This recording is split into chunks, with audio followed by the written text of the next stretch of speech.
মানুষ কখনোই একদিনের মন খারাপে কিংবা হঠাৎ বলা একটা কটু কথার কারণে রাগ হয় না, ঝগড়া করে না। এগুলো একদিনে তৈরি হয় না। দিনের পর দিন ছোট ছোট কষ্ট, অবহেলা, অপমান, কটু কথা, উপেক্ষা সবই ধীরে ধীরে জমা হতে থাকে। কিছু মানুষ চুপচাপ সহ্য করে যায়, হাসি মুখে সব মেনে নেয়।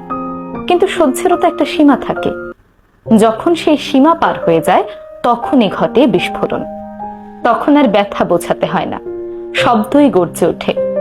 তখন মানুষ আর কিছু ভাবার আগেই বলে ফেলে সবকিছু। সে হয়তো চুপ থেকেছে সম্পর্কটা টিকিয়ে রাখতে, কিন্তু একদিন হঠাৎ সে চিৎকার করে কাঁদতে কাঁদতে বলে ফেলে, আমি কি মানুষ না? আমারও তো অনুভূতি আছে। লোকে তখন ভাবে, এ একটা কথায় এত রাগ কেন? কিন্তু তারা জানে না, ওই এক কথার পেছনে আছে শত শত না বলা কথা, অগণিত সহ্য। কাউকে হঠাৎ বদলে যেতে দেখলে ভেবে দেখো, তুমি হয়তো বহুদিন ধরে বদলে যাচ্ছিলে। সে শুধু সহ্য করছিল। তাই কাউকে বিচার করার আগে ভেবে দেখো, সে এতদিন চুপ ছিল কেন এবং আজ কেন সে চুপ থাকতে পারল না।